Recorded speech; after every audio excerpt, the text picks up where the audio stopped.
much more fun question to ask after wins. No, great win for us today. I mean, it's great to send 30 seniors out the right way. I think the guys that have been here all 4 years are 21 and 4 at Ford Stadium. That's a big deal. They've not lost a conference game in their first 2 years in the ACC at home. I mean, that's wild. And so, you know, what the seniors, and it doesn't matter if you're a guy who got here this year like TJ Harden, the guy that's been here the last 2 years like Matt Hibner, the guy who's been here 3 years like Cam Robertson and others, or a guy that's been here 4 like RJ Maryland and Isaiah and Smith and Ahmad Moses, or if you guys been here 5 years like Stone and Isaiah Wacobia. I mean, they've all contributed to what we're building, and just it's always great as a coach for them to go out on a high note, right? It doesn't always work out that way. The bye week obviously helped us at a good time. I know they were beat up and we're without some guys, and so that factors in. But I saw it was a complete team win. Defensively, I mean, no touchdowns, 49 plays. That's incredible. And then offensively, we finally scored a touchdown on the opening drive. So Billy, you can quit asking me about that. And even though you haven't, but I just figured I'd throw you under the bus. But that was good. We got off to a good start, I think, scoring 3 of the first 4 drives. We ran the ball well to control the game. We got off the field on defense, and it was just a good day. And you could tell our guys were ready to play last night and today, and really happy for them. Hey, Coach, how did you feel about the passing defense? They only had 100 yards passing. Yeah, I mean, look, and I understand, you know, they've got a talented redshirt freshman quarterback. I know that Miller didn't play, and they played 2 other guys. They still have Chris Bell. Y'all saw the catch he made right before half. They still have Lacey and an excellent coach, and so you know, that's been the thing for us. We've done a good job throughout the year of stopping the run. You know, I don't know if we've smothered it, but like people haven't just lined up and ran us over and controlled the game, which has been big. But what we've gotten so much better at throughout the season is getting pressure on the quarterback, and most importantly, not giving up those explosive plays in the passing game. And I mean, you hold anybody to 100 yards passing, that's a pretty good day, especially when they still threw it 20 times. So Kevin had 300 yards for the 3rd straight week, and it seems like he was making a lot of those plays that we saw last season, just the ones that he's known for. How much do you think the bye week helped him in terms of being healthy, and just what have these last couple games been like for him? The bye week helped Kevin a lot. I mean, that's the healthiest he's been since week 2. I think you could tell the scramble early to throw it to Hibner, then he got into trouble. We were hot on a blitz. He makes a guy miss, runs for a first down. The touchdown run, like he was extending plays and doing some things that he probably wasn't doing earlier in the year, just because he couldn't. You know, he was still playing and doing a lot of good things. But it allowed his entire game. I mean, I know he didn't have 100 yards rushing or anything, but you saw how he can extend plays and move the chain. So he definitely is feeling the best he's felt. He helped our whole team. I mean, we had a lot of guys back that haven't been playing the last few weeks. So, you know, sometimes the bye week comes at a time that really benefits you. It helped us. But Kev makes us go. I mean, everybody knows that. And from making plays, throwing the football, making plays, running around, throwing it to TJ Harden for a touchdown when that's exactly how we drew that play up, you know, to extending plays, like, and he has so much fun doing it, and his teammates feed off of it. You talk about the play to Harden. I mean, clearly, nice. I mean, it looks like he's a clear lane to run it in. And he probably could have. Yeah. I mean, what does that say about him, just about how just to make a play knowing it's in front of him? You know, one, he has great field vision.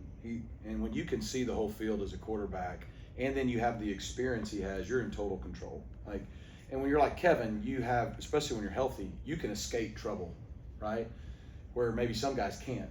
So they got to get the ball out. Well, Kevin always feels like he can, you know, sometimes it hurts. He can keep every play alive, right? But like he really can. And so you can just tell, man, he's really comfortable in what we do. He's really comfortable in college football. And when he's out there, he's just in total control of everything that's going on. I mean, I thought he's played really well all year for us, but it was good to see him getting healthy down the stretch when we need it. Brady, you guys have taken care of business. You're going to the last game of the regular season with a chance still to get a title game. Just talk about getting to this positioning. You know, I'm proud of this team, because this team is it's a new team, right? And so I think it's just 3 straight years we'll play the final game of the regular season, either already in a conference championship game or playing to get into one. Now, it's the first time we haven't been in control of our own destiny. Maybe that changes today, maybe it doesn't. But, you know, when we were 2-2 going into the first bye week after we let 2 non-conference games get away from us, and we were young and we were inexperienced, particularly on defense, and we were hurt on offense, and we were very, very, very average. You know, if the coaching staff and the players in this building didn't have the culture and the belief that they have, I don't know what it would look like, you know, but they just kept believing and going to work. And now, you know, here we are playing with a lot of confidence when it matters. And that's a big deal. Playing with confidence helps. Now we're going to play a team next week that's got a lot of confidence too. So, but no, I'm really proud of them. You know, no matter what happens, with things we can't control, you know, what we can control is how we finish. So far we're doing a good job. We got to finish it off next week. Chris? November, you guys have been very good since you got here. Your team seems to get better as the year goes on. What do you kind of point to for that? I don't know if there's any one thing. In general, everything we do is focused on finishing. You know, if you go in our team room, there's 4 core values. The 4th one's finish. And it's not last because it's least important. It's last because we're finishing, you know. And it doesn't matter whether you're in the off-season workouts, you're in a game, you're in November. Like, we want our guys to learn to be finishers in life. Finisher's a great life skill. And being a finisher is a great life skill. And so we don't like overly talk about it. Just everything Grizz does starting in January in the off-season to everything we do in the winter program, to everything we do in spring ball, to once we get into summer conditioning, to fall camp, you know, drills we do late in fall camp. Everything always comes back to finishing. You know, the end of our practices are the hardest part of our practice. All those little things that you don't necessarily always even have to say, we're working on this. You just try to train for it, right? You've got to train for things to have confidence in it. And credit the past couple years in kids that carry over to each team. They're like, no, this is what we do. We win in November. And so doesn't mean we're going to win next week or next year, but our guys have kind of created a reputation of, hey, we're going to be at our best at the end of the year. Now, we want to be at our best all the time, but like we just want to always be a team that's getting better. So I think it's a mentality that's kind of woven into everything we try to do in the program. I think our staff deserves a ton of credit for how we take care of our players. Like, this is 2025. It's not like when my dad played football or when I played football. You know, we didn't beat them up last year. We're still a physical football team. Like, we do what we have to do to be physical in the spring, in the summer and fall camp, and the first couple weeks of the season, and then we do the best we can because we know it's a long haul season. And I can't speak for how other people do it, but we try to do everything with the intention of the end result in mind. So, and then the last thing I'll say, I'll give credit to the first team we had here. When I got hired, it was Tanner Mordecai, Rasheed Rice, and Jimmy Phillips, and I know Jalen Thomas. I'm missing guys, but like within the first few weeks on the job, they came to me and said, you know, we were just talking about a few things. Coach, we want to finish better. I go, yeah, okay, I do too. No, we want to finish better in November. We always lose in November. I'm like, oh, okay. So I didn't really know. I did some digging. At that time, we hadn't had a winning record in November since 2009. That year, we went into November 4-4. And we finished 3-1 in the month of November, went 7-5, beat Memphis at home to get that 3rd win, to say we had a winning November. We didn't win a conference championship that year. But that group kind of set the tone for, no, this is going to be who we want to be. And I think that in our first year has kind of just carried on through our program. And so, you know, you got to redo it every year, but our guys have bought into it. Do you understand all the tiebreakers? I think so, but I really don't know if anybody wants to hear from me on that. I know this, they all start with SMU has to beat Cal. But I have a good idea of what they are, I think. Is that something that you stress all of the players, or that's something that just... We didn't talk about the ACC championship game or anything one time. On Monday, I walked in, Coach Dunham had the scouting report. I talked to him for about a minute and a half because we didn't have a game the week before. And I said, hey, all that matters is we got to beat Louisville. I said, there's 5-6 different ways that this thing goes the way we want it to go, and they all start with SMU beats Louisville. So let's go do what we can do. Obviously, if Georgia Tech or Virginia lose, we still got to win next week.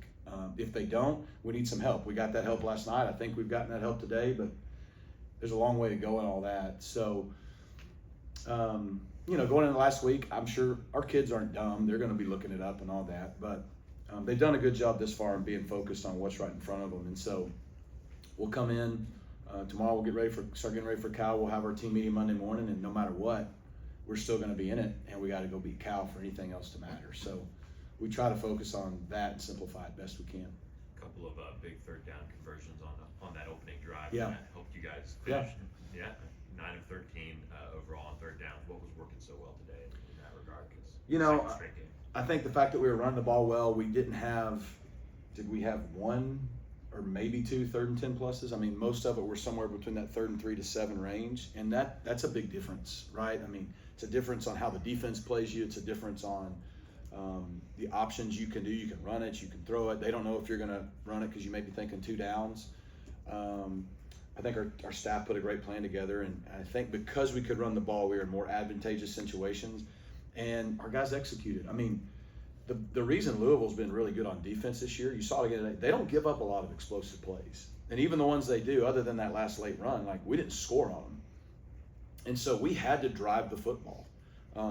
35 minutes time of possession. You have to go 9 of 12 on the ones that mattered to be able to do that. And so I think our staff did a nice job, but most important, our players executed. We protected a lot of their exotic blitzes. Kevin got the ball out of his hands, scrambled for a few. I think that's always big early. Like, the one he hits Hibner on early, that's big, because if not, you're punting after 4 or 5 plays. Here we go again. We don't score.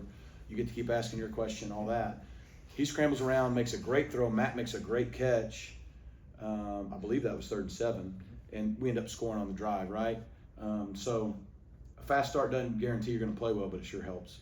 The ability to run the ball, is it, can you point to certain things that have really helped the last 2 weeks? TJ being healthy it just seems like he's able to run with a lot more confidence right now. Yeah, I think it's a various number of things. I mean, guys being healthier, not just them, the O-linemen. I mean, our O-lines played beat up to PJ and Logan and all those guys all year. And I think I think our staff's done a better job of learning over the last, month or two, this team and what we have and what we can be good at, and put game plans together to give our guys a chance to be successful. And then our guys have taken it to heart that, about a month ago, we're like, guys, if we got to run the football better if we want to be who we want to be. We talked about this a month ago. We got to run the football better and be better on third downs. We've done that the last 2 or 3 weeks, and we're more consistent as an offense. So since Wake, it's basically been backs against the wall. You got to win to even get a chance in the postseason.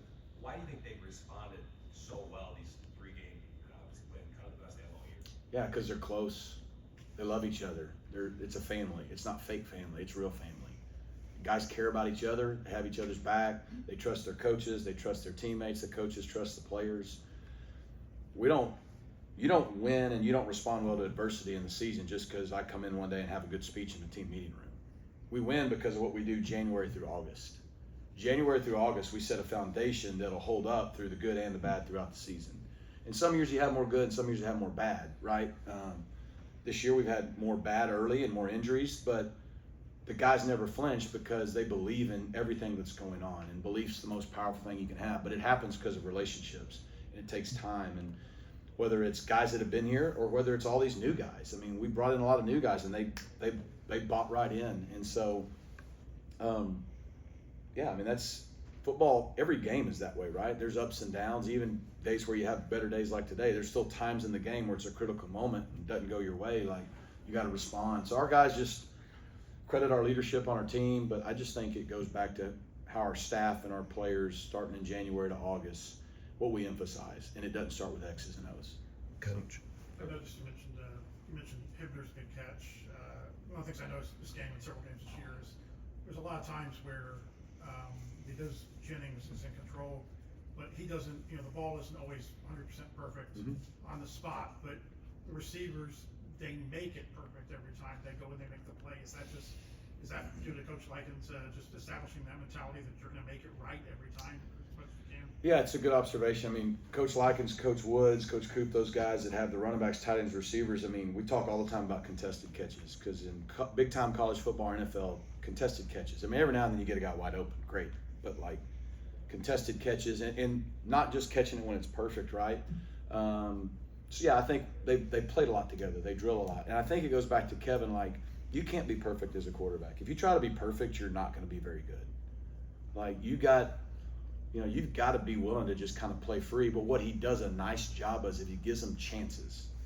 May not be perfect, but he gives them a chance, and the ball location is away from the defender. So it allows them to make a play on the ball versus the defender. And so I think just it goes to repetitions. I mean, Matt and him played together now 2 full years, 2 full off seasons, and so they've developed that kind of connection, if you will, and so have the other guys. He scrambles on a boot and hits Melo on the wheel route that's covered, but he back shoulders it. Well, he throws it there on purpose. Someone go, oh, he underthrew that and threw it behind him. No, if he throws it right here, it's going to be incomplete because the defender's covering him. So he underthrows it. Melo sees the ball, falls back, catches it. Like, that takes time to develop that, but that's what you see in the NFL. You don't see a lot of perfect throws all the time. You see him giving guys chances, and the best wideouts, tight ends, running backs make those hard catches, right? Because that's how you throw people open. So, and I mean, Matt Hibner's an NFL player, so we're glad we got him.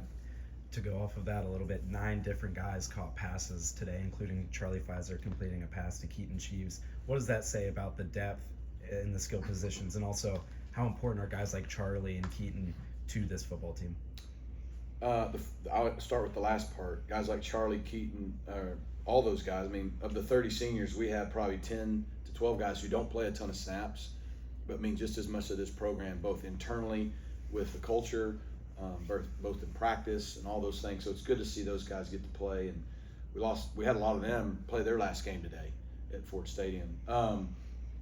And what was your first question? Just talk about the depth you have at receiver. Yeah, I think what's great is, so our first year here, we didn't have the depth, and Jordan Curley got hurt maybe that year. And so, I mean, Rasheed was Rasheed, so he probably caught almost 100 balls and all that.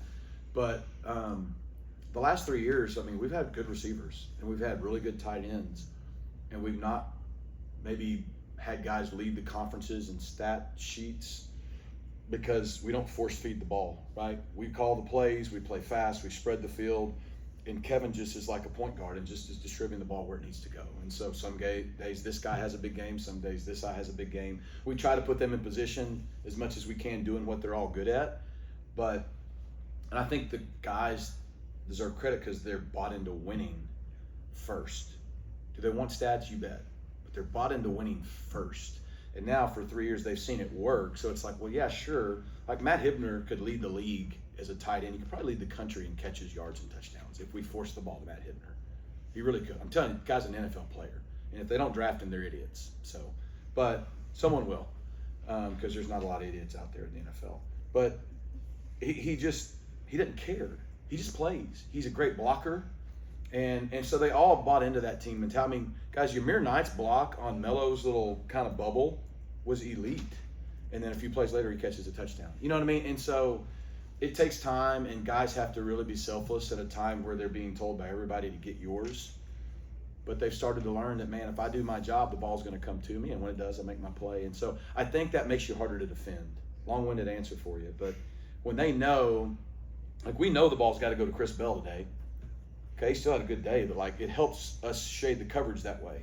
Well, if they're only going to throw the ball to Jordan Hudson, then they're going to shade the coverage. But if you throw it to Jordan and Romello and Ymir and RJ and Matt and the backs, now it kind of makes people play more honest. So guys have done a good job of just buying into that winning matters most first. What could you see from some of those seniors that ran out, just how they played in their final game at Ford, especially the 5 that have been here for the Yeah, they weren't going to be denied. I mean, it's a good feeling as a coach. I had it a lot of times last year. I've had it a few times this year, but I felt as good as I have going in this game, like running out on the field, like I think we're going to be okay. Just because they weren't going to be denied. They were ready. They did a good job of balancing the fact that they knew this was their last game here, but they weren't overly emotional about it. Matter of fact, I was probably the most emotional one in pregame when they were running out. But man, they're a fun group, and I'm really, really happy we got to send them out this way. But they weren't going to be denied today, so I'm glad they played well. When we talked to you on senior day last year, you got pretty emotional. Is it like that for you every year? I guess I came back in because my wife's underneath in the tunnel because she doesn't want any spotlight on her, so she's up in there hugging them all before they walk out. But I got pressed the first 3 or 4. Like I about lost. It was early. It was Romello and Ahmad. I can't remember now. Oh, Isaiah Wakobe was the first one. You know, they were leading off with heavy hitters. So I was like, the first 3 or 4, I go, man, I can't look at you. I don't know what's wrong with me. I'm getting old, getting soft at my old age. But she did tell me afterwards I held it together. Yeah, you did decent. Yeah, it's hard, man. I mean, gonna miss those guys. You know, last year that's when I realized Roderick Daniels was almost done playing here, was when he ran out on senior day, and I was like, oh, wait a minute. What? You know, so because it's like a family. You just get wrapped in what you're doing and going to work, and you see them every day, and then all of a sudden they're gone.